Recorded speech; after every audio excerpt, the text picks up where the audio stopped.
Chapter 26. Leon trod proudly out on the edge of the temple platform. He took a deep breath with his new lungs inside, letting a string of fire burn the air. The temple had been destroyed from the sudden release of his new powers, but keeping the Dragon City intact was less on his mind right now. I think I may have overdone a bit with that one, he laughed as he inspected his new body. His muscles had expanded and his overall size had increased as well. Bladed horns protruded from his shoulders and lined his forelegs and hind quarters.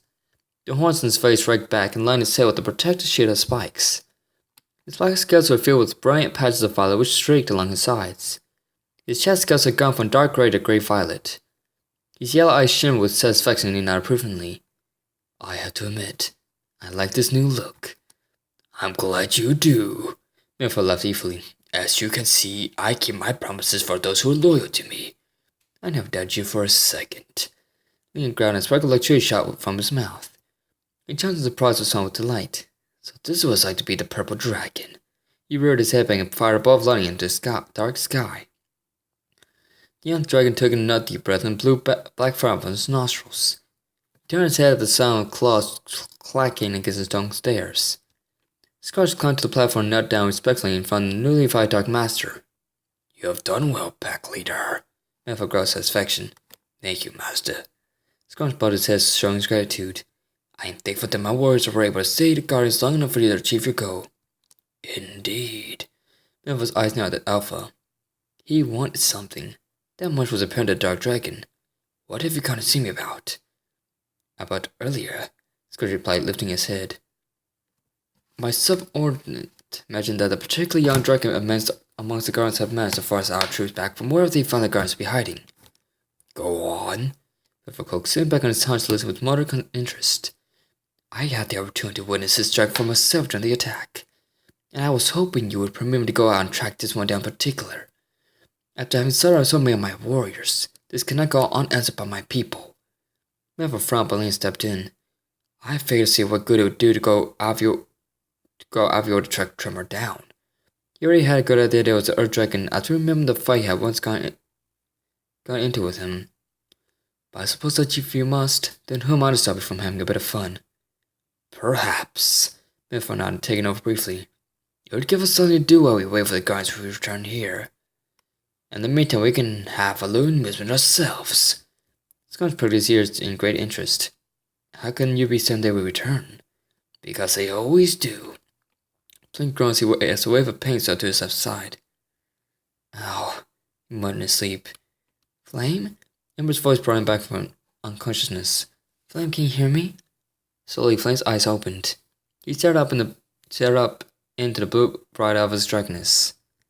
Ember, Flame groaned again as his head began to throb. Easy there, Master Flame, a raspy voice ordered. Flame felt a small hand slide on his head and dabbed a cool cloth on his forehead. Flame noticed there was some manner small turned to a nasty gash he received, which was turning deep purple against his red hide. How do you feel? Ember asked slowly, giving him a gentle look on his snout. It was soon that Flame remembered the Dragon City.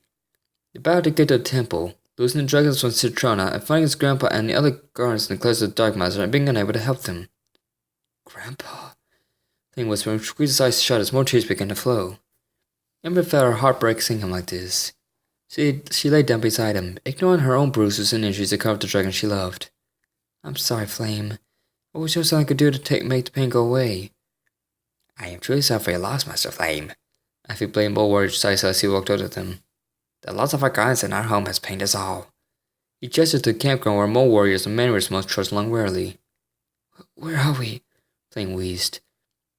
There'll be time for that in a little bit. Ember shut with a gentle kiss on his shin.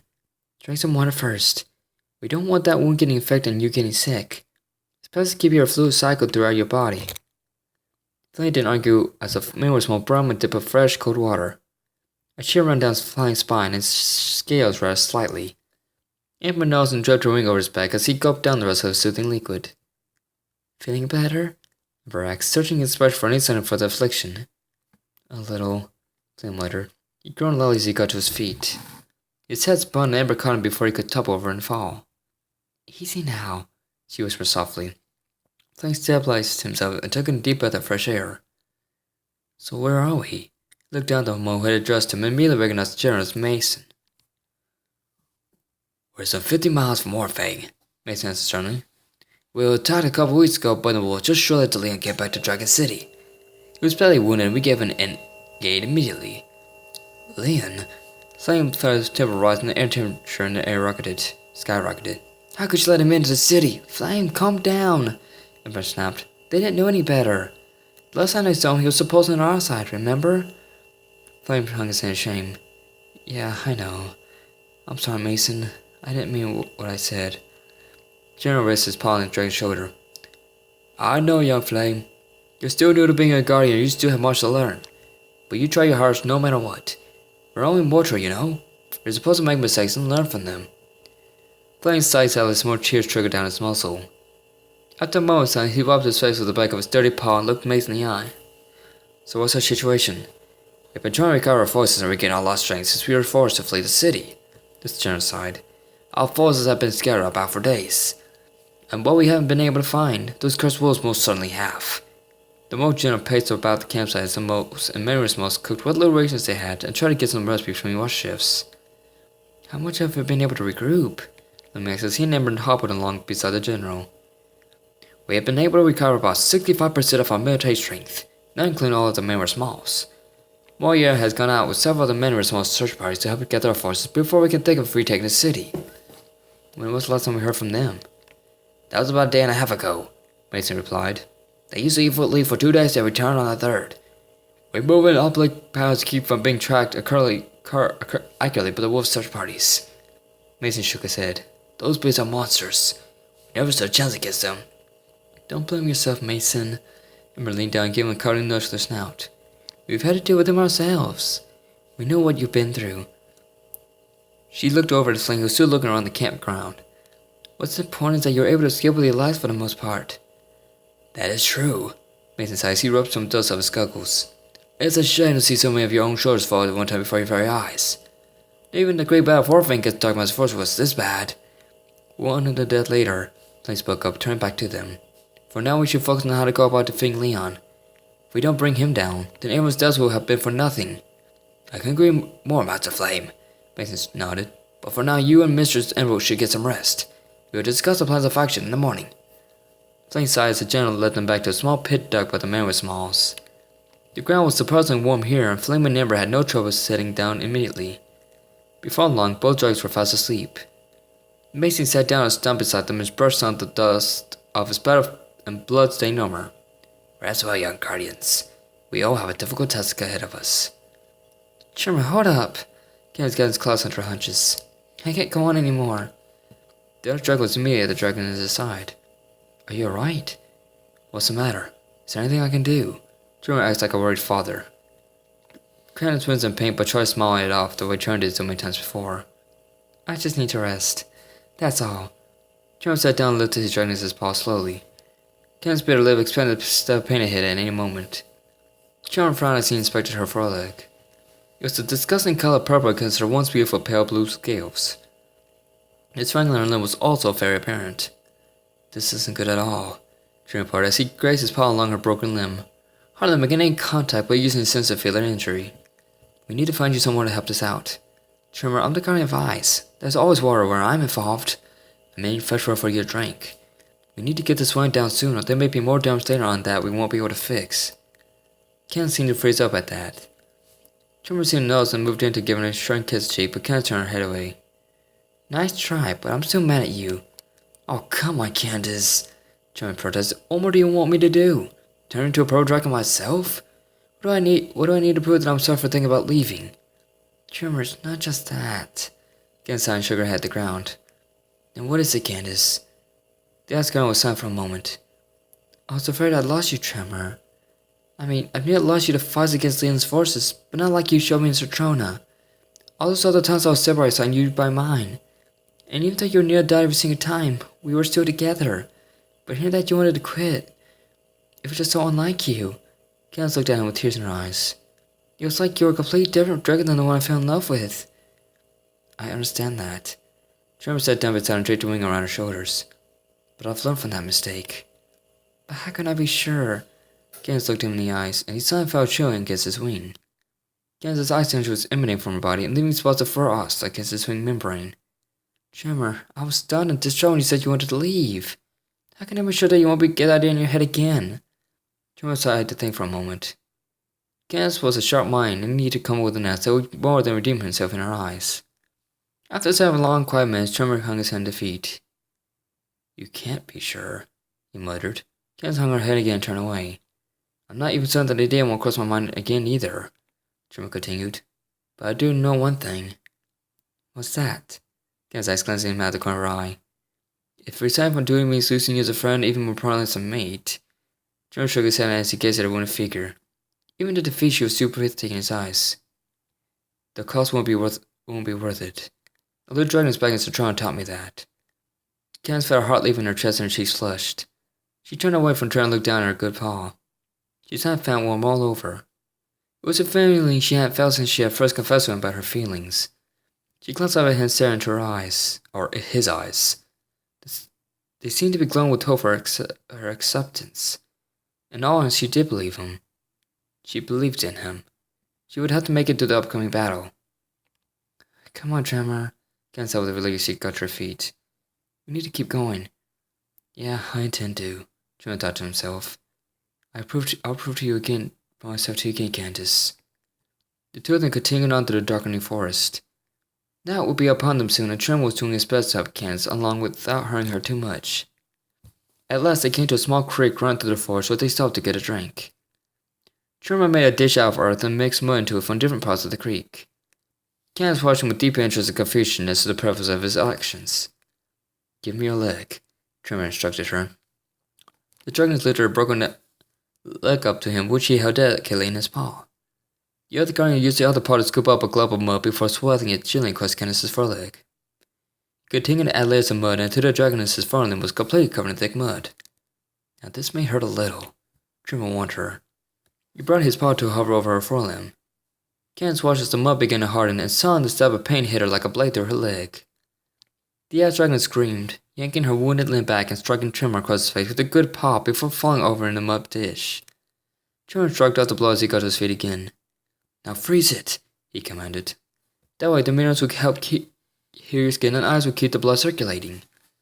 Candace glared at him and breathed a layer of ice across the dope cast. When she was done, she sat down in her eyes at Tremor. Sorry about that. She looked at the mark she had left in his cheek. But that really hurt. I know. Tremor nodded with a slight smirk. But it was for the best. Candace smiled at him. You pepper-brained idiot. I love you too. Tremor smiled back. Candace smiled wide as she gazed longingly into his bright green eyes.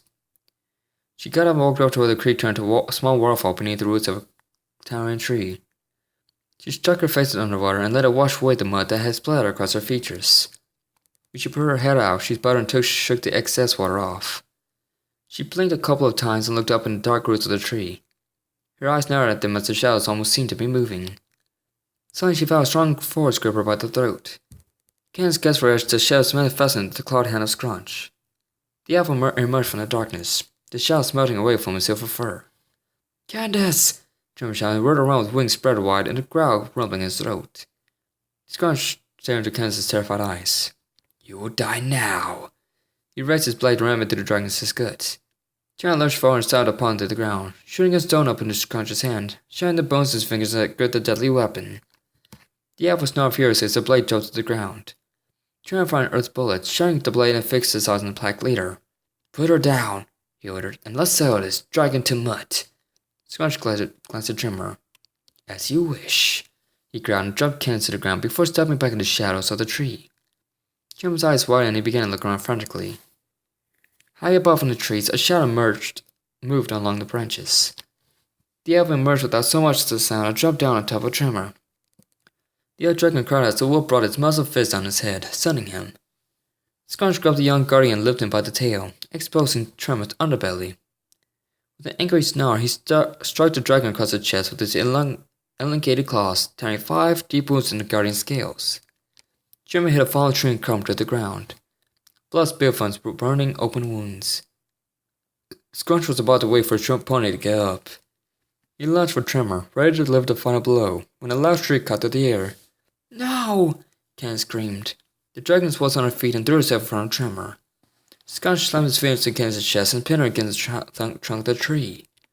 You dare to interfere? The elf growled angrily. Please, Ken squeezed against the wood's crushing grip. Do what you want with me, but please don't kill him.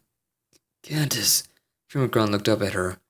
He was still stunned from the blow and trying to rise, but with almost no success. He is the slayer of my people. Sconge shook the ice dragon and finally causing her to cry out in pain. I was told of a single dragon who possessed the power to defeat an entire army of my finest warriors who wasn't a purple dragon. And I have come to claim vengeance for my warriors that he's slain. That was a tremor, Candace squeaked, trying to get some fresh air into her lungs. It was me. What? Tremor gasped, his head still spinning. Candace, don't do it. Sconge stared at the dragon in his hand for a moment before kicking Tremor in the head. The blows from the other guardian's world spinning again and he fell back to the ground. Tremor! Candace cried as Sconge stomped off in the woods. Her voice was losing her before falling unconscious again. The hours of the night ticked by slowly. Flaming embers barely stirred in the sleep as the moles and men with small swept and went about their guard changes. The giant sat against the stump of a tree, doing his best to sleep but wasn't very successful. The past weeks had been tiresome for Mace as he did his best to keep up the morale of his troops as well as the men were small refugees. They had almost given up completely when they had stumbled across the two fire dragons unconscious in the forest. He and his men were stunned at the news Amber had told them of the fate of the Elder Guardians, but they continued to hold on to hope that new guardians could pull through for them. Along the edge of the camp, the Moon warriors marched wearily. They were armed with heavy blades which weighed down their shoulders, making the sentries strike their feet with each step. After hours of pacing, one of the sentries stopped to set his blade down to rest for a few minutes. He sat and looked up at the stars beyond the canopy of the trees. The moons were covered by patches of clouds, making the stars flickering in and out of view. The warrior sighed heavily and turned to look at a fellow soldier heading his way. Just then, from out the darkness, a clawed hand grabbed the sentry. The mole screamed and his comrade rushed over to spy had been a moment before. The sentry parted the bushes and his jaw fell open when he saw the skeleton leaned over the dismembered body that was his fellow sentry. The skeleton looked up at him, blood dripping from his jaws, his green eyes flashing with excitement. Run! The sentry turned and shouted immediately, waking the campground. A moment later, the skeleton grabbed him and yanked him into the darkness.